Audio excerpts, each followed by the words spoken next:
Dan saudara, hari ke-7 perang Iran-Israel, kedua belah pihak masih saling serang. Lalu bagaimana sebenarnya kekuatan militer kedua negara dan bagaimana strategi mereka memenangkan perang ini? Kita ulas bersama praktisi pertahanan militer dari Lembaga Kajian Pertahanan Strategis KRIS, Adrianus Prisma. Silakan Mas Adrianus Prisma, selamat malam. Ya, selamat malam. Baik, ini dalam perang kali ini salah satu yang banyak jadi sorotan adalah sistem udara. Pertahanan udara ya dari Israel maupun juga Iran.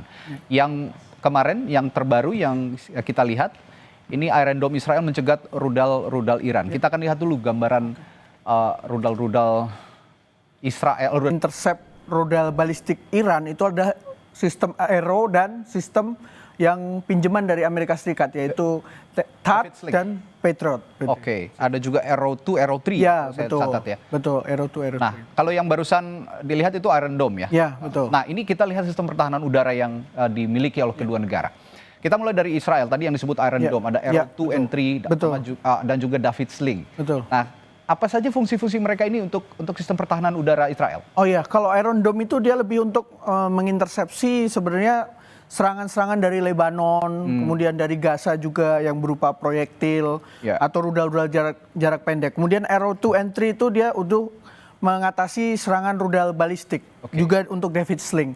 Jadi kalau rudal balistik itu dia trajektornya sangat tinggi sampai ke luar atmosfer. Jadi dia membutuhkan sistem intersepsi yang jaraknya lebih jauh, ketinggian lebih jauh begitu. Oke. Tapi apakah ada kelemahan spesifik dari 3 sistem pertahanan udara Israel ini? Dari Iron Dome, Arrow 2 and 3, dan David Sling ini? Ya, tentu saja yang paling pertama menjadi kelemahannya adalah ketika terjadi saturation attack. Tentu saja ketika Iran meluncurkan banyak rudal, pasti ada yang tembus. Karena tidak akan semua bisa mampu diatasi. Terutama dengan Iron Dome karena dia masih terbatas kemampuannya dalam menghadapi rudal balistik. Begitu. Nah, kalau kabar ada yang menyebutkan bahwa sekarang sudah mulai kewalahan menghadapi sistem menghadapi serangan Iran, bagaimana? Ya, jadi kami sering bertukar pikiran juga dengan analis-analis lain. Kalau kita lihat sekarang ini adalah memasuki fase attrition warfare atau perang atrisi. Jadi Iran itu meluncurkan beberapa fase dengan jumlah terbatas dengan tujuan sebenarnya hanya untuk menghabiskan stok rudalnya Iran, begitu. Ya. Oke, sebelum kita bahas sistem pertahanan udara Iran, kita akan juga saksikan visual rudal balistik yang diluncurkan atau di-launch oleh Iran dari Teheran. Kita akan lihat tampilannya nanti. Dari visual yang kami dapatkan langsung dari Tel Aviv kemarin, kita lihat, ya ini dia. Kami ambil sumbernya dari Fury. Ini bentuk,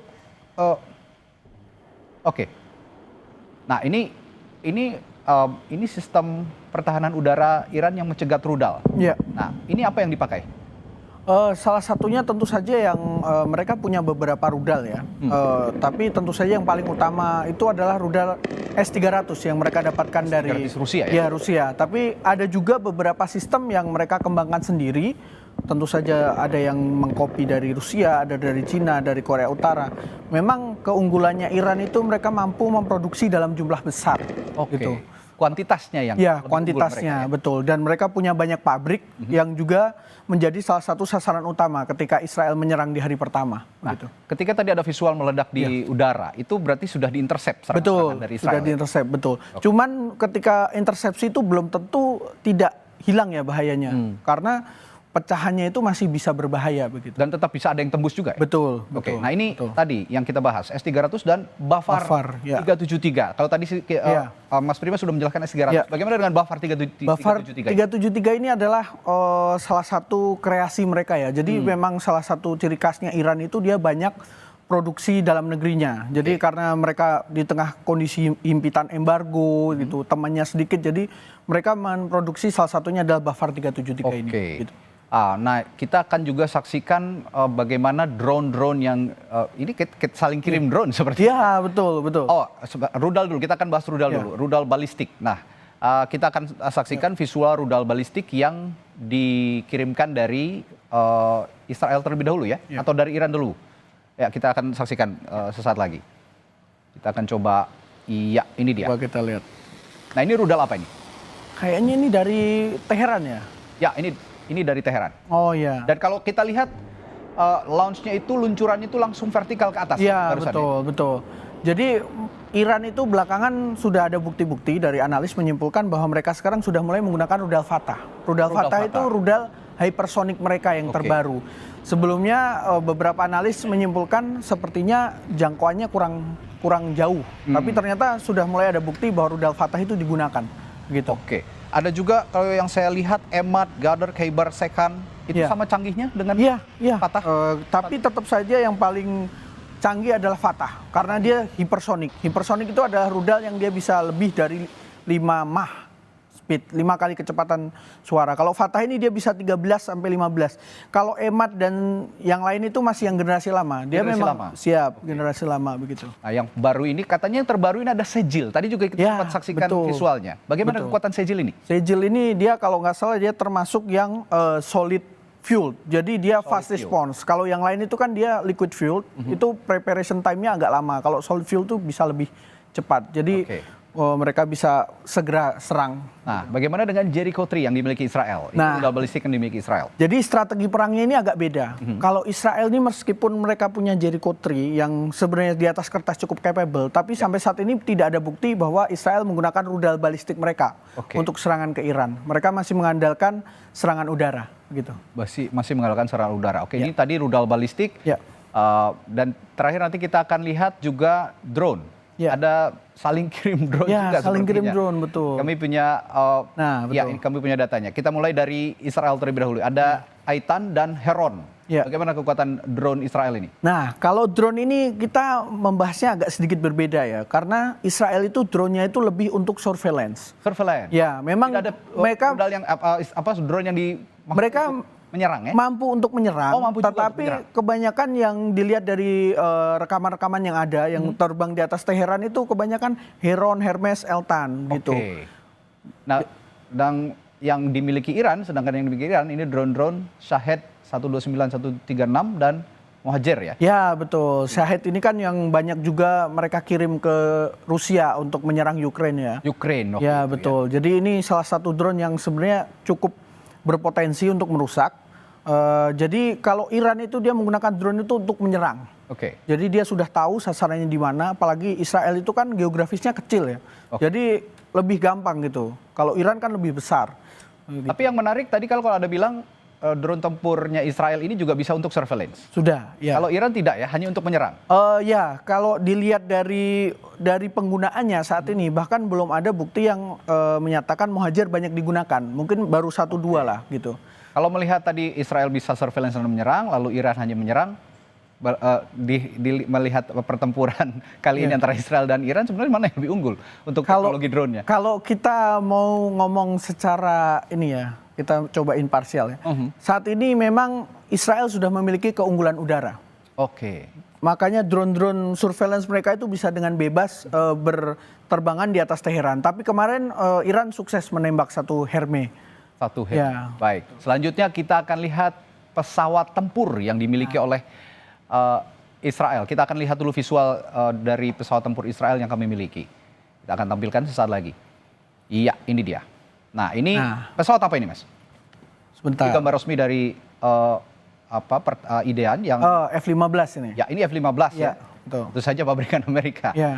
Ya, kekuatannya bagaimana F-15 ini? Wah, mereka itu kalau boleh dibilang dari sisi kalau ini F-16 ini. Ini F-16. Tadi ya. F-15 Tadi F-15. Jadi mereka mengandalkan pesawat buatan Amerika, F-16, Suva, kemudian F-15D, serta F-35. Tapi satu yang harus kita pahami, versi mereka itu beda sendiri. Jadi mereka memiliki kebebasan, diberikan kebebasan oleh Amerika supaya bisa mengotak-atik dengan ininya sendiri.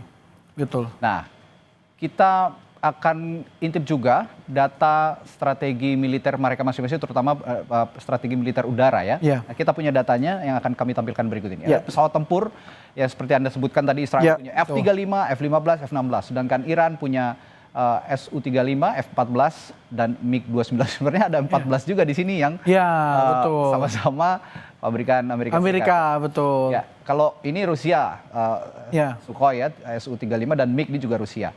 Kalau melihat komposisi dua pesawat tempur yang dimiliki masing-masing negara dalam pertempuran atau konflik yang terjadi di Israel dan Iran kali ini, bagaimana kekuatannya? Ya, sebenarnya seperti saya sebutkan tadi ya, sebenarnya kalau kita berbicara secara objektif, Israel itu sudah meraih keunggulan udara. Keunggulan udara. Kenapa? Karena di gelombang pertama serangannya itu dia menggunakan klaimnya ya, lebih dari 70 pesawat udara. Jadi dia menggunakan munisi-munisi presisi yang diluncurkan dari pesawat udara.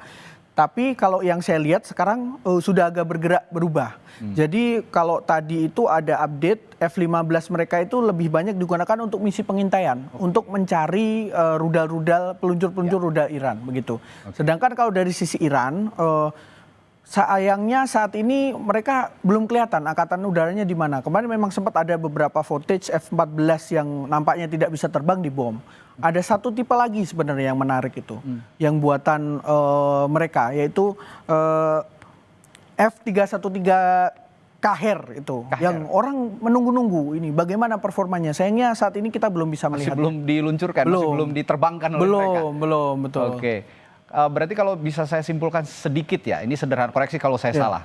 Kalau tadi untuk bicara sistem pertahanan udara dan juga militer udara, Israel ini sebenarnya punya kecanggihan lebih baik ya dibandingkan Iran. Tapi Iran punya kuantitas yang baik. Betul, kuantitas, betul.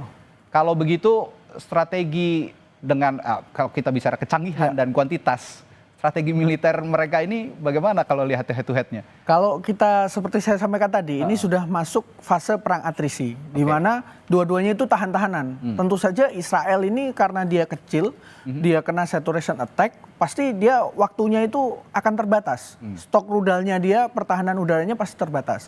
Jadi memang sepertinya mereka berusaha gimana caranya mengajak Amerika gabung ke dalam peperangan ini. Nah, ada yang menarik, Bung Prima. Ada yang menyebut juga kekuatan Iron Dome yang sudah kita bahas tadi itu hanya bertahan 12 hari, sedangkan kita sudah masuk hari ke-7. Betul. Gimana nih untuk menjelaskan hal ini? Sudah banyak analis yang menyampaikan bahwa Iron Dome, Arrow, THAAD, kemudian Patriot, mereka itu hanya akan bertahan sampai 15 hari. Oke. Itu kenapa? Karena memang sebagian besar kapasitas produksi mereka terbatas, yang dua mereka masih tergantung rudal yang dipasok dari Amerika. Betul. Nah, makanya belakangan ini kita mulai lihat gelombang pesawat tanker dan pesawat angkut dari Amerika itu bergerak menuju Middle East. Nah, biasanya itu membawa rombongan pesawat tempur juga. Di sana. Betul. Kalau melihat dukungan yang diberikan proksi-proksi mereka, baik Amerika dan juga Rusia, dalam hal ini sistem pertahanan udaranya, perang ini masih akan lama berkecamuk. Menurut Anda masih panjang rentangnya?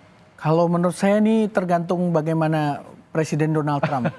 Dengan analisisnya luar biasa malam hari ini di Sapa Indonesia Malam, nanti kita akan bicara masih panjang sepertinya untuk mengulas bagaimana pertempuran militer yang terjadi antara Israel dan Iran. Terima kasih Bung Adrian, praktisi pertahanan yang sudah dihadir di Sapa Indonesia Malam. Dan saudara, masih akan ada informasi menariknya setelah jeda di Sapa Indonesia Malam, jadi tetaplah bersama kami.